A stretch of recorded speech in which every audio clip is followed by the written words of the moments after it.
Been speaking to many entertainers, singers and good people involved in the music industry. I've got a lady online now with three critically acclaimed albums under her belt. Donegal singer and songwriter Jacqui Sharkey has become a well-known name across Ireland, the UK and indeed familiar in many other countries as well. Now, she was raised just south of Glasgow.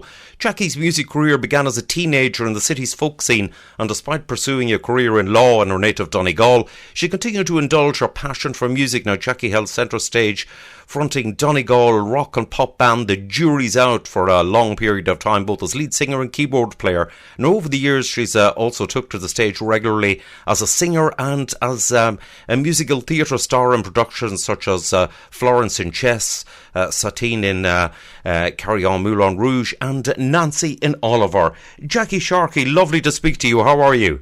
Hi, I'm great. Great, thanks. Very great to speak to you. How are you? Not bad at all, Jacqui. Not bad. I'm surviving away, and if we're doing that, we're doing well, I think, at the moment.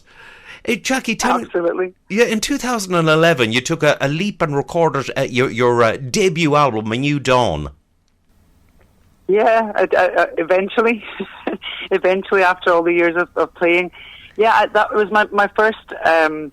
it was 2011, and it just came about because I was up doing some backing vocals for Seamus McGee.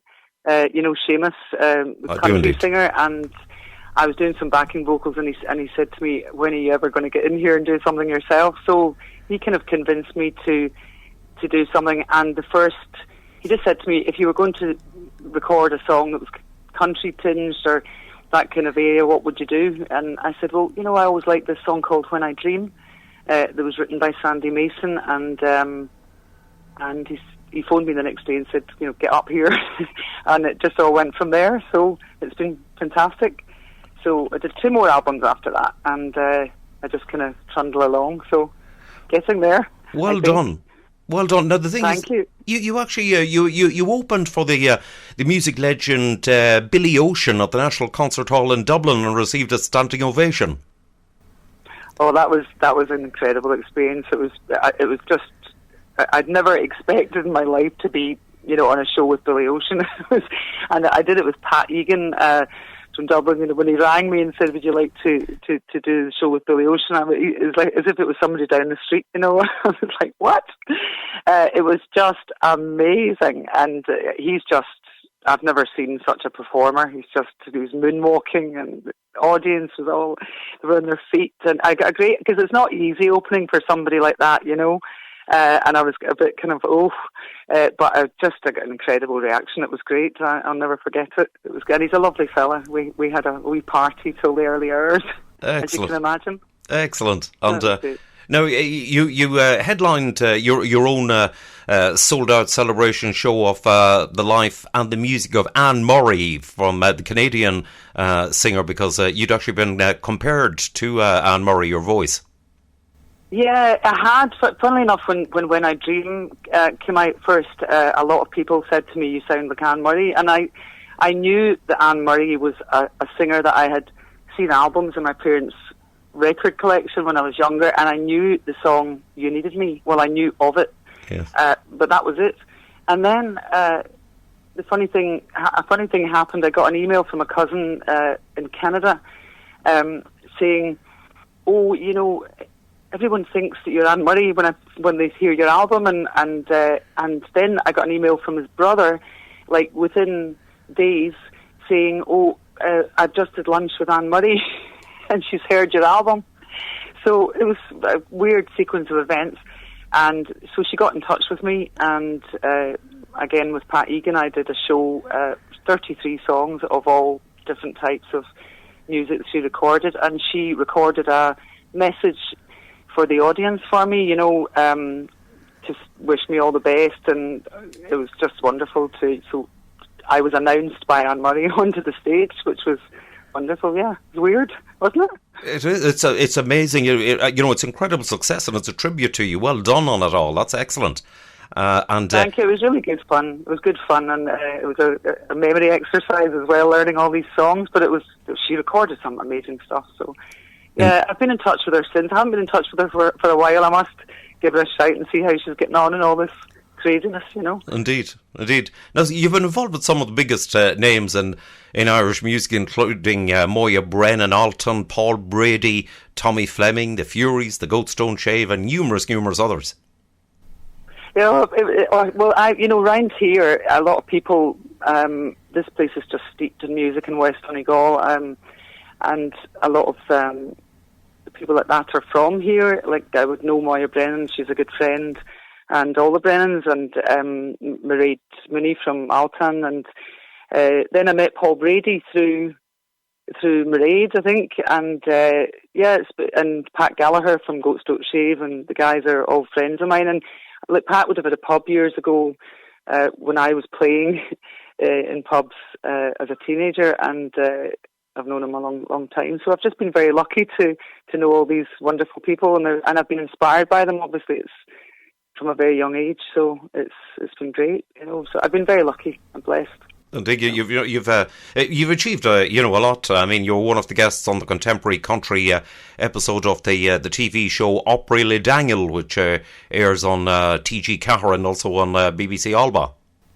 That's right. That was a great show as well. It was on the other night again, actually. I heard quite a few people mention it during the week. That was a really nice thing to do, and it was great to do something with Donna and Donna Taggart and Niamh McGlinchey as well. It was a really, really nice show, and I've never done anything with Daniel. And Daniel and I are from villages that are only 5 minutes from each other, and yet we've never really done anything. I used to play in his hotel when I was a teenager, but that was the first time we ever did a duet and everything. So it was really nice. And I know Daniel and Margot very well. Right. There must be something about the air in Donegal. I mean, the number of people, the number of singers and people involved in music from Donegal is astounding. Oh, yeah, absolutely. Oh, yeah, all over from Ballyshannon to here to Nishone. It's incredible. And I'm looking at a lot of the really young kids coming up now, and they're all playing all these different instruments and getting into it, so it's not going to die. Yes. It's definitely not. So it's, as I say, I'm blessed to be from a place like this where you learn from all these people and watching them, you know.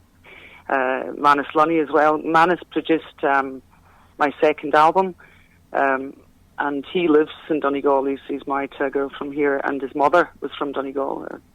So that's how I got to know Manus and Donal. And I'm hoping to do another project with Manus very soon. Hopefully when things get back to normal a little bit, you know.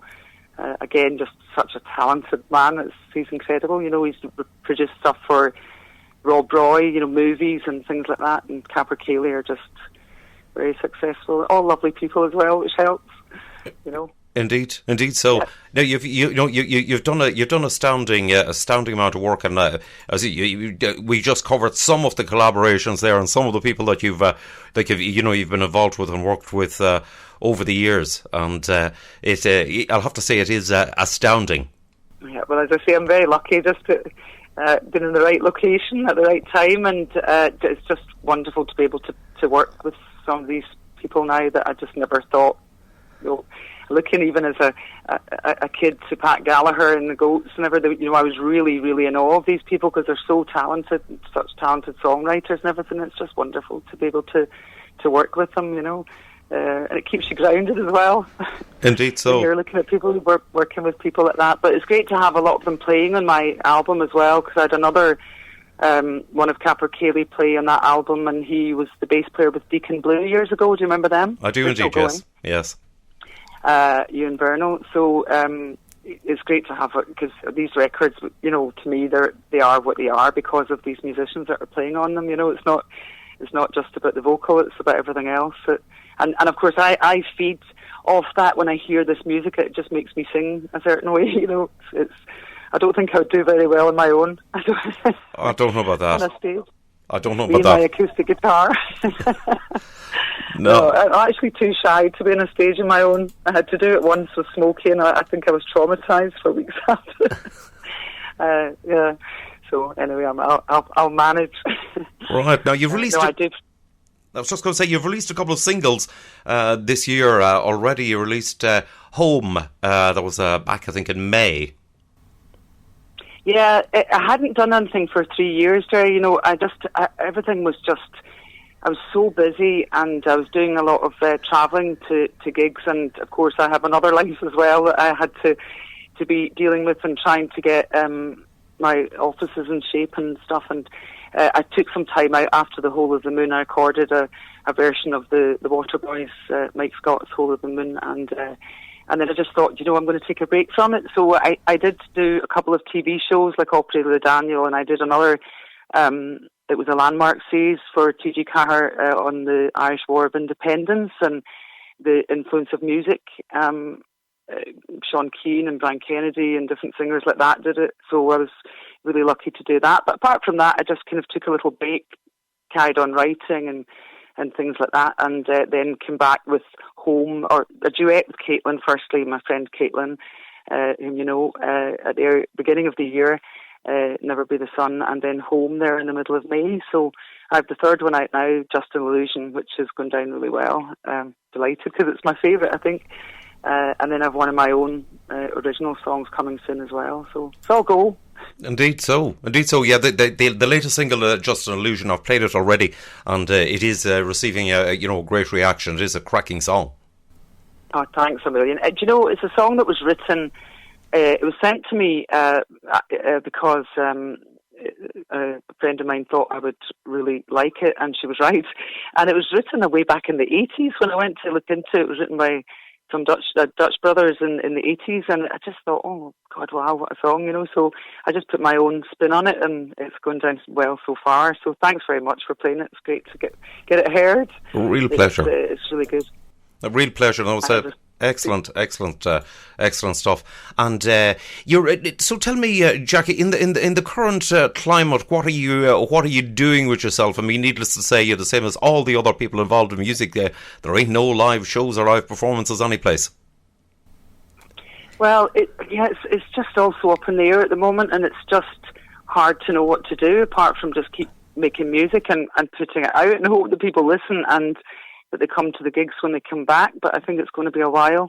I'm very lucky because I have another source of income, because fortunately, in this case, but unfortunately in another way, I studied law. I don't know if you knew that. Yeah, and I had to kind of sort all that out after the downturn here, which was quite tough, especially in Donegal. We took it quite a hard hit. So I was kind of doing all of that, and now that kind of steadied itself, and this has happened. So, but I'm lucky to have that as well, that I've been able to do that. But we just are not going to be able to do gigs for a while, I think. Indeed. Indeed. And have you continued to work in the law practice right through the COVID? Yeah, because we were considered from the beginning to be an essential service, and there were some emergency things that always come up in those kind of situations. And although I took steps to, I was working from home, and the other solicitor, and just to have the girls in the office, and none of the clients were coming in or anything, but I was still working, and there were a lot of things with family problems and everything. So it was good to be able to help people as well, because most doors were closed because some people just decided to close anyway, but I just kept going, and we got through it anyway. And clients are starting to come out again and things like that, but it's weird. It's two very different things that I do, but juggling both of them is not easy sometimes. But I've actually, we're talking about the Anne Murray show. I was signing some things at the back of the National Concert Hall that night, and suddenly through the crowd saw one of the judges standing smiling at me, and I thought, oh my God, it's a good job I didn't know he was there at the beginning. That's strange, that kind of thing, but it keeps it interesting, I suppose. Indeed so. You're so needless to say, overall you're a busy lass, and it must be pretty tough, to have a complete full-time job and also be following a music career as well. Yeah, well, it wasn't my intention to keep, because I really thought, I've done enough. I watched a lot of television as a kid, and I wanted to be one of these lawyers in the courtrooms, and I didn't realise it wasn't quite as easy and glamorous as it looked on television. But I did plan on getting out of it a little bit earlier, but with, as I said, the downturn here was really hard, and I had to deal with it. And actually, I don't mind it, because I do get to help people, and that's what it's about for me. And it is very stressful as well, so I think that's why I took a wee bit of time out. But hopefully the wee space that I got to where the wheels weren't turning as quickly, I got a wee chance to breathe, and hopefully that will give me a bit of fire in the engines to go forward. And just, I want to keep pushing the music this year for sure. Right. Because it's been a while, and it just keeps me sane.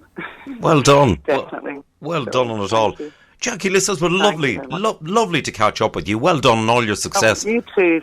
Thank you so much, sir, and thank you for all your support, and you're so good. And just say hello to everybody who's listening, and hopefully I'll chat to you soon, and maybe see you at a gig somewhere in the not too distant future. Fingers crossed, as soon as possible. I'd love to get over again. I haven't done that much in the UK, really. Well, so hopefully soon. So take care of yourselves, and thanks very much. I really appreciate that.